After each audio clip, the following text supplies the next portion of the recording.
Welcome back, and what a delight, and long overdue to have back with us our good friend John Gizzi. And John and I go way back, but I just love this guy, and he's a walking political encyclopedia. He's the chief political correspondent and chief White House correspondent for Newsmax, and perhaps you read some of his articles, and if you do, you're well informed. Hey, buddy, good to see you. How are you? Perry, it has been too long, and after an introduction like that, about the only thing a gentleman can do is die. Oh, you're looking good, but I do miss your hat. Well, I am indoors today, but I'll tell you what, the next time I am on, I will make an exception and put the hat on just for you and for our friends out in Oregon. You're the man. Well, John, what a crazy election cycle. What's your 30,000 view of this race? Well, I have to say, for someone in my profession, Perry, political writer, it is a feast completely. I mean, unexpected developments. When one thinks something will happen, it never does. And one surprise is compounded by another. It's like the story of the documents ostensibly released from Cuba after the president's visit, which showed a 1962 cabinet meeting in Havana in which Che Guevara said, "Comrades, when will the U.S. ever lift the trade embargo against us?" And Castro shook his head and said, "The day that ever happens, there'll be a Negro in the White House and a South American will be Pope." Whoa. Only you would know that. Wow. That's apocryphal, but that's the kind of year it's been, Perry, that no one could have foreseen these developments. No one. And think about it. Hillary Clinton was nominated. You and I thought this was fait accompli last year. Well, it was fait accompli, but not exactly. She comes to the nomination bruised, bloodied, and scarred. And guess what? The Democrat superstar was a self-avowed socialist from Vermont. On the Republican side, no one could have foreseen this. No one. For only the second time in history, the other being Wendell Willkie in 1940, Republicans nominated someone who has neither held elective nor appointive office. And my guess is that the race in November will be very interesting and unexpected. My prediction for the next unexpected development, the next twist in the serial that is ongoing, will be those who are in the Never Trump camp put aside differences on issues and weigh in with Governor Gary Johnson, the Libertarian candidate. Will he win or cause the election to be thrown into the House? I doubt it. Will he get more than 5% of the vote? I think I'd wager a couple of acres from the farm on that. And that means Libertarians will get the matching dollars they need to build a third party for 2020. Law of unintended consequences in action. Wow. How big is the divide between the the Trump campaign and the establishment on the Hill, Republican establishment? Not as wide as you think. Now, when you read the papers, when you go online, when you watch news programs or Sunday talk shows, it is common fare to say that Republican office holders are not supporting Donald Trump. Governor Hogan here in Maryland, a fine man, came out and just said, "I won't support him or mention him." Senator Cornyn of Texas said, "I'll go through November without talking about Donald Trump."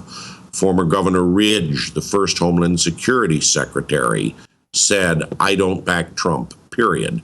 That's fine. They are dwarfed by members of Congress who not only support the presumptive Republican nominee, but in the case of Congressman Chris Collins of New York, regularly talk to him and advise him.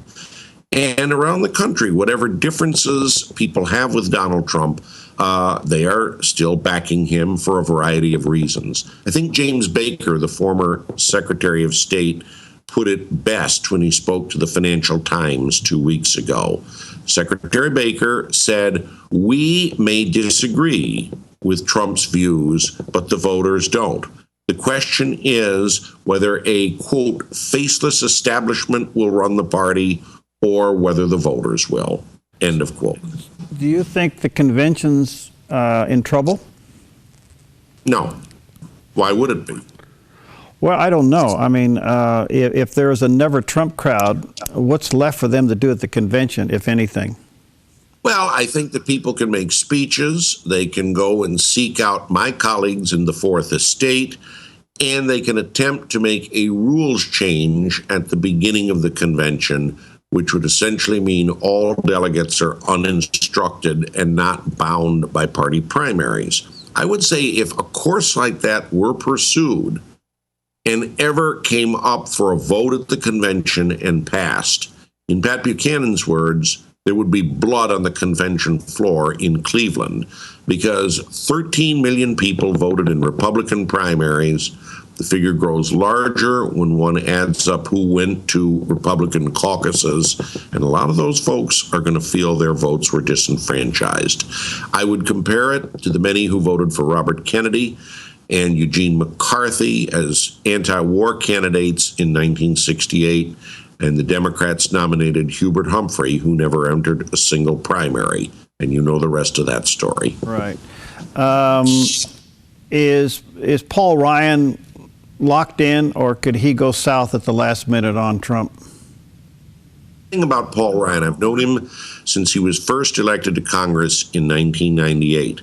You may not agree with him on things, and he may not agree with others, but when he says he'll do something, he does it. He is a man of his word. I know many people who are furious with him for his support of the Trans-Pacific Partnership and other multilateral trade agreements. Yet once he committed, he became a two-fisted battler for the cause of free trade, and he does not back down. So it will be with Donald Trump. He endorsed him despite disagreements. He'll be there for him. Okay. Do you think he'll survive re-election himself? Yes. You're talking about the primary challenge to him? Well, that and then getting back into the House as Speaker. Well, I'm not sure he wants to be Speaker again. I can tell you where I was the day that Majority Leader Kevin McCarthy backed out of the race for Speaker and the Republican conference turned to Paul Ryan. He was very reluctant about becoming Speaker. That's being basically a traffic cop, a master of the rules in Congress. He's a policy guy. Being chairman of the Tax Writing Ways and Means Committee was the big rock candy mountain for him. It was like arriving in Oz or Wonderland or Shangri-La. And it could well be he decides to demote himself, only in his eyes it wouldn't be a demotion, and go back to the Ways and Means Committee. But I have no doubt he'll be Speaker again, just as I have no doubt Kevin McCarthy, had he wanted it, would have had to work pretty hard, but he would have been Speaker. There just aren't enough votes against the people who have the gravitas for these positions. And quite frankly, there's not enough qualified candidates for those top jobs. Right, right. All right, one other question before we take a break, and that is the Orlando tragedy now has catapulted the war on terror back into the presidential forefront, and rightfully so. You got Trump basically saying we got to declare war on radical Islam. You've got Obama and Clinton saying we need more gun control. Where do you think the people are on this issue? Well, I think that Trump, if nothing else, can get the dialogue off that stupid comment about the judge that everyone seems to want to raise as a scarecrow in the campaign, and that Mr. Trump does nothing to put behind him. The tragedy in Orlando, which resulted in the death of 50 innocent people, has now brought the issue of terror to the forefront. I would suggest this, that George W. Bush and the people around him in his administration could do a service to the party by coming forth saying it's time to declare war on terrorism, as we should have done after 9/11. There was a Pearl Harbor-style declaration of war written up. Dick Armey, then the majority leader, had it in his office, and the administration said this was just not the course to go, to follow. They did not want a declaration of war on terror. And now it seems an appropriate time. What better person to say that, I think, than George W. Bush? Interesting. All right, let me take a break. We'll be back, and again, with our good friend John Gizzi. He is the chief political correspondent and White House correspondent for Newsmax. We'll be right back. I'm Paulina Leiser, producer of Focus Today. Thank you for watching this video, and make sure to check our other videos at theDove.us.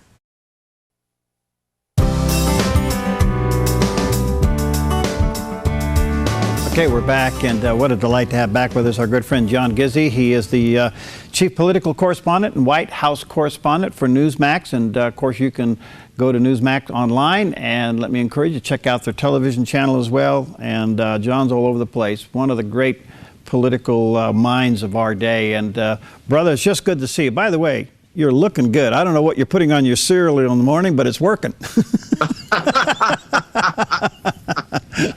Well, thank you.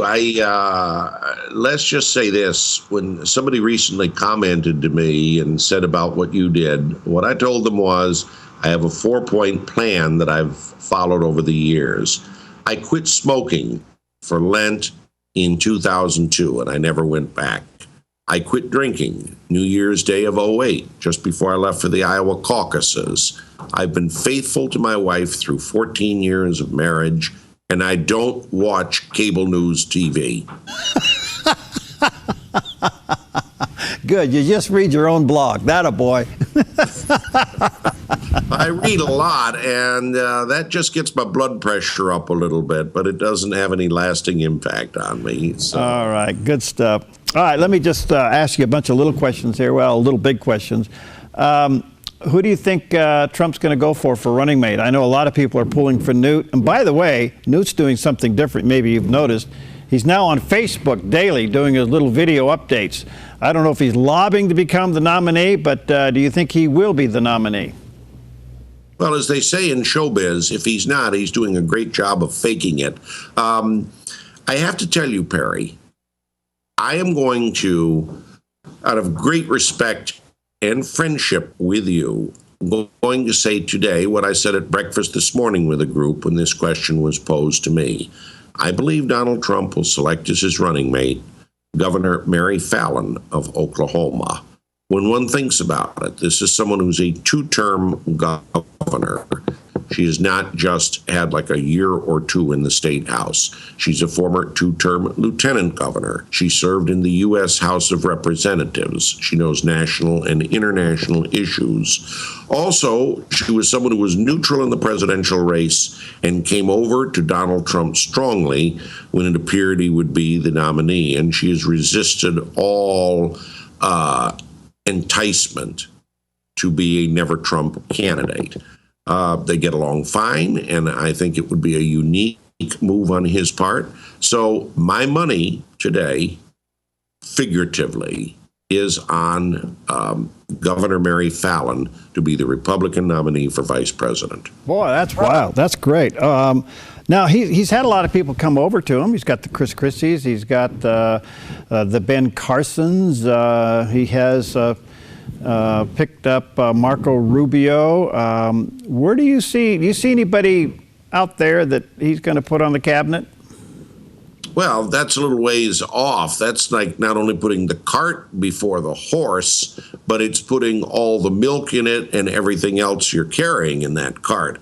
I don't know, except I'd say one thing. Trump talks to a variety of people. His advisors may not be household words, but I met recently with a gentleman who regularly submits ideas for domestic policy, including a massive overhaul of the welfare system, turning it almost exclusively over to the states. It'll be very interesting to see if Mr. Trump takes that as an issue. Who would he put in a cabinet? I'm not exactly sure, but I think as someone elected without the traditional political ties, he'd be free to pick just about anyone. Democrats, retired military people, fellow captains of industry, and most importantly, I think you would not see familiar names from the last Republican administration. That's always something that's had a depressing effect on people who hope for real change. Interesting. All right, it looks like Hillary and Bernie had a little bit of a kumbaya moment last night. He's going to go into the Democratic convention somewhat as a power broker. What do you think happens to him in the end? I think that he will be a figure not unlike Ted Kennedy at the 1980 Democratic Convention in New York. He finally did officially end his candidacy at the convention. He did make a speech in which he said the dream will never die in the end, and cheered his supporters. And he did appear on stage with then President Jimmy Carter, although he didn't hold up his hand. Bernie Sanders will end his candidacy officially. I have no doubt he'll address the Democratic convention, and I do think he'll be very gracious and hold up Secretary Clinton's hand at the convention, solely because he's made it clear he doesn't want Donald Trump to be president, even though more than 20% of his supporters, one poll show, will vote for Donald Trump. All right. The faith community is still struggling with Trump, even though he's declared himself a Presbyterian. When pushed, it seems like that there's no clear definition of what that may mean in his life. On the other hand, there has been some very outspoken evangelicals and pastors and faith leaders that have endorsed him. What does he need to do to secure the Christian vote, which is substantial? Okay, I spent a lot of time at the Faith and Freedom Conference here and talked at length over the weekend with Ralph Reed, head of Faith and Freedom, former mover and shaker of the Christian Coalition. What Ralph said is Trump is actually farther ahead than John McCain was at this point and Mitt Romney was. John McCain had 63% of voters who consider themselves evangelical when it appeared he had wrapped up the nomination. Mitt Romney in the 70 percentile range, and that's all good. Donald Trump, surveys show, is already in the 70 percentile range, and increasingly people are coming over who are values voters. Now, there are always people who aren't there. I met several, including two who are Roman Catholic, at the Faith and Freedom Conference, who say they would vote for Gary Johnson before they would vote for Donald Trump, even though Governor Johnson is pro-choice on abortion, favors same-sex marriage, and, of course, supports legalization of marijuana. Not positions that the Faith and Freedom Organization has supported in the past. Ralph Reed warned against a flirtation with Johnson. Mr. Trump is meeting with pastors in New York and with other prominent leaders in the faith community, including Ralph Reed. I think the statement that he makes after that meeting and how he addresses these issues related to faith will be a defining moment in whether or not he gets the same kind of support Ronald Reagan and George W. Bush did from that community. Interesting, because I can't help but think that Huckabee and Carson are in his ear on how to address the faith community. I don't know whether they're in their ear or not. They certainly have no problems with him. Ralph Reed doesn't. Jerry Falwell Jr. doesn't. And I think to understand Donald Trump's faith, one has to look back at his references to growing up and attending the Marble Collegiate Church in New York and listening to Norman Vincent Peale. In fact, in all of Donald Trump's books and pronouncement, one can find a message from Dr. Peale. He finds Peale appealing. And I think that would go a long way toward understanding where his faith is a rereading of The Power of Positive Thinking. Interesting. All right, over to Hillary just for a moment, what time we have left. Do you think they'll drop the hammer on her legally before the election? I was asked at 2 forums I spoke at in the last 2 weeks, and here's what I said. As someone who has covered Justice Department pursuit of public figures in the past, going back to 1984, one finds that when a high-profile public official is being pursued by the Justice Department or the FBI, there inevitably are leaks about a case, about a possible indictment. On August 13th, 1973, I was floored to open up the morning newspaper and learn that the Justice Department was indeed investigating financial transactions by Vice President Agnew when he was a county official and governor of Maryland. And gradually, for the next 2 months, there were leaks coming out of the Justice Department to the point that the Vice President